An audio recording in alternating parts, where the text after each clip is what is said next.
Hi good morning सत श्री अकाल ते आदाब ते नमस्कार ते वनक्कम ਤੁਹਾਡਾ अपना डॉक्टर नवनीत कालरा जो किसी से डरता नहीं है। लोग बोलते हैं सर ऐसे वीडियो मत बनाया करो, किसी दिन फंस जाओगे। सर इतनी उम्र हो चुकी है अब हैं, फंसने फंसाने वाले डर ख़त्म हो चुके हैं। अगर इस ज़िंदगी में आए हो तो कुछ करके जाओ, है ना।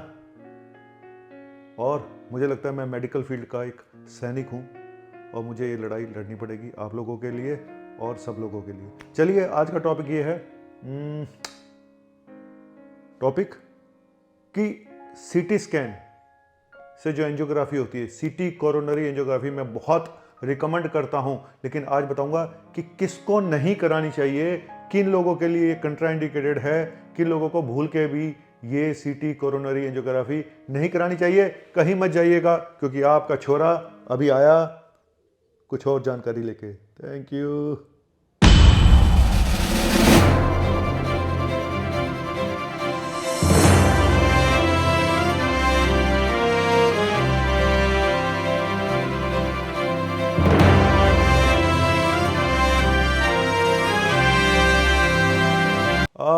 तो दोस्तों सीटी कोरोनरी एंजियोग्राफी होती है और एक होती है कन्वेंशनल इन्वेजिव एंजियोग्राफी, जिसमें तार डाल के एंजियोग्राफी की जाती है, जो हॉस्पिटल में एडमिट करके की जाती है, जिसमें कम से कम 24 घंटे एडमिट रहना पड़ता है और कम से कम 15 से 25 हज़ार रुपये के बीच में ये एंजियोग्राफी होती है। और लोग डरते हैं इसको कराने से, उनको लगता है एक तो इन्वेजिव प्रोसीजर है ना, कुछ 1% का एक रिस्क भी होता है, कोई कॉम्प्लिकेशन ना हो जाए, कोई ब्लीडिंग ना हो जाए, कोई इन्फेक्शन ना हो जाए।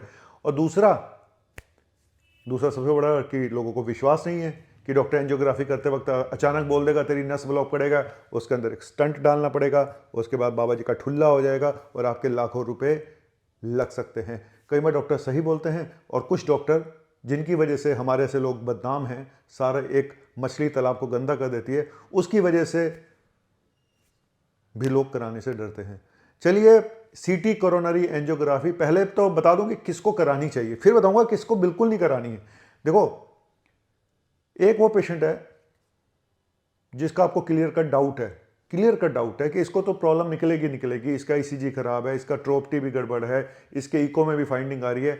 ऐसे पेशेंट को कोशिश करें सीटी कोरोनरी एंजियोग्राफी ना कराएं, क्योंकि ब्लॉकेज तो निकलेगी, फिर आपको उस पर भी जाना पड़ेगा, यानी डबल मार पड़ेगी। ठीक है, तो जिन पेशेंट में बिल्कुल क्लियर इंडिकेशन मिल रहे हैं कि इसको तो ब्लॉकेज है ही है, इसको हार्ट अटैक हो चुका है, इसको ये हो चुका है ना, उन पेशेंट्स में या जिनको पहले से प्रॉब्लम्स हैं, उन पेशेंट में थोड़ा सा अवॉइड कर रहे हैं। उनके लिए कन्वेंशनल तार वाली एंजियोग्राफी, इन्वेजिव एंजियोग्राफी ही बेटर है।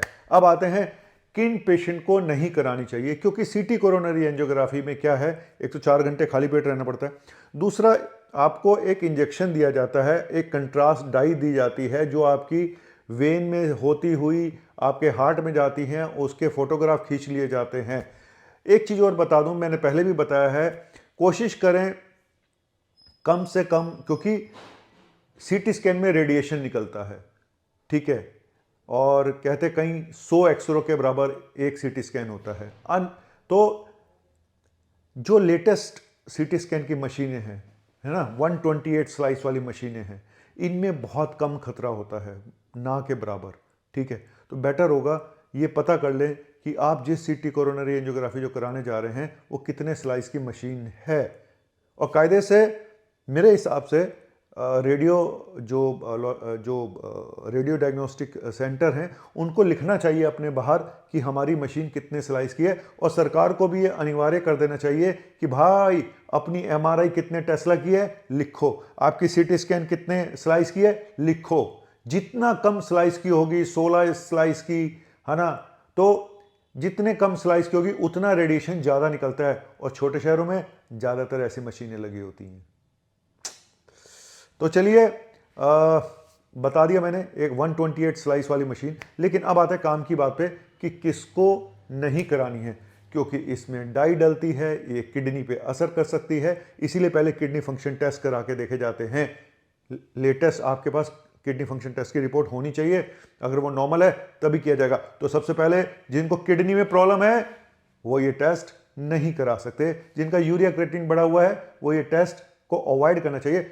उनके लिए अगर बहुत मजबूरी है तो फिर तार वाली एंजियोग्राफी ज़्यादा बेटर है कि उसमें डाई कम दी जाती है। समझ गए आप? उनके लिए वो बेटर है जिनको किडनी की प्रॉब्लम है। दूसरा, पहले किडनी स्पेशलिस्ट से भी पूछ लो एक बारी, है ना, ओपिनियन ले लो। दूसरा, अगर किसी को डाई से पहले बहुत भयंकर कोई रिएक्शन हो चुकी है, पहले कभी दी गई थी डाई, तो उन लोगों के लिए भी ये टेस्ट नहीं है, क्योंकि यहाँ पे भी डाई देनी है भाई, है ना, बालों वाली डाई नहीं, ये वाली डाई। तो फिर अगर यहाँ पे भी रिएक्शन हो गई तो लेने के देने पड़ जाएंगे, पता चला। और अगर पेशेंट, स्कैन के कुछ प्रोटोकॉल होते हैं, एक तो मशीन में डाला जाता है, फिर सांस रोकने को बोला जाता है। अगर पेशेंट इतना घबराया हुआ है और वो स्कैन में जाने को ही मना कर रहा है, जी वो मैं कर ही नहीं पाऊंगा, फलाना है ढिमका है, तो उनके लिए भी ये टेस्ट नहीं बना है। तीसरा, पेशेंट के वाइटल्स नॉर्मल होने चाहिए, बीपी, पल्स, ये सब चीज़ें ठीक ठाक होनी चाहिए। कई बार अगर पल्स बहुत ज़्यादा हो जाए वो पेशेंट का नहीं हो सकता, उसको कम करने की दवाइयाँ देनी पड़ती हैं। और बीपी लो है, सांस तेज चल रही है, तो नहीं कराना है भाई, ये स्टेबल पेशेंट का होना है। थोड़ा बहुत पल्स फास्ट होती है तो वहाँ पे डॉक्टर होते हैं, एनेस्थीसिया वाले होते हैं, तो वो मेडिसिन देके नॉर्मल कर देते हैं। कायदे से अपने फिजिशियन को एक दिन पहले मिल लेना चाहिए, क्योंकि थोड़ी बहुत एंग्जाइटी भी हो जाती है, डर भी जाता है इंसान, पता नहीं कितनी ब्लॉकेज निकल आए। तो हम तो एक दिन पहले से ही एंग्जाइटी की मेडिसिन शुरू कर देते हैं। और अगर heart failure patient heart failure में है, लंग्स में पानी भरा हुआ है, तो ऐसे पेशेंट को भी नहीं कराना चाहिए। और अगर हार्ट अटैक हुआ है, ताज़ा ताज़ा फूल खिला है, एक्यूट एमआई है, हार्ट अटैक हुआ है, उसको भी नहीं कराना चाहिए। बस, तो कुल मिला के मैंने सबको ही बता दिया कि किसको कराना है और किसको नहीं कराना है, ठीक है। और मैं अपने पेशेंट्स के लिए क्या करता हूँ, मैं सच बताऊँ, और काफ़ी समय से कर रहा हूँ। हमारे एरिया में जो बेस्ट 128 स्लाइस वाली मशीन है, उसका चार्जेस करीब 15,000 रुपये के आसपास है। मेरी तरफ से मेरे पेशेंट्स के लिए एक छोटा सा गिफ्ट ये मैं काफ़ी सालों से दे रहा हूँ कि 50% डिस्काउंट पे वहाँ पे करीब मोटा मोटा 50% डिस्काउंट पे यहाँ पे एंजियोग्राफी हो जाती है, सिर्फ मेरे पेशेंट के लिए। तो मैं बहुत खुश नसीब हूँ कि ये लैब वाले, और अच्छी लैब हैं, एक बहुत ही अच्छी लैब हैं, एक रेप्यूटेड लैब है, और मेरे लिए उन्होंने इतना किया हुआ है, तो मैं थैंक यू बोलता हूँ। नाम नहीं लूँगा किसी लैब का, पर थैंक यू, आप लोगों ने मेरी इज्जत रख ली, मेरा मान रखा, तो मेरे लिए इतना ही बहुत है। और वही बोलता हूँ कि दुनिया में आए तो कुछ करके निकल भाई, नवनीत कालरा, है ना। पैसा तो आ ही रहा है, थोड़ा बहुत आ जाता है, जितना चाहिए उतना आ जाता है ना। अंबानी मुझे बनना नहीं है, टाटा मुझे बनना नहीं है, और मैं चाहता हूँ आपको टाटा कहने के लिए, क्यों, क्या गाना आ जाऊं मैं? अच्छा, तो हम चलते हैं, फिर कब मिलोगे जब तुम कहोगे, आधी रात को, ना ना ना गंदी बात नहीं, जुमेरात को, वहीं जहाँ कोई आता जाता नहीं, कब्रिस्तान में। डॉक्टर काला बड़े चीप जोक करते हो, लोग कहते हैं सर आप ये जोक वोक बनना बंद कर दे तो लोग आपको ज़्यादा सब्सक्राइब करेंगे।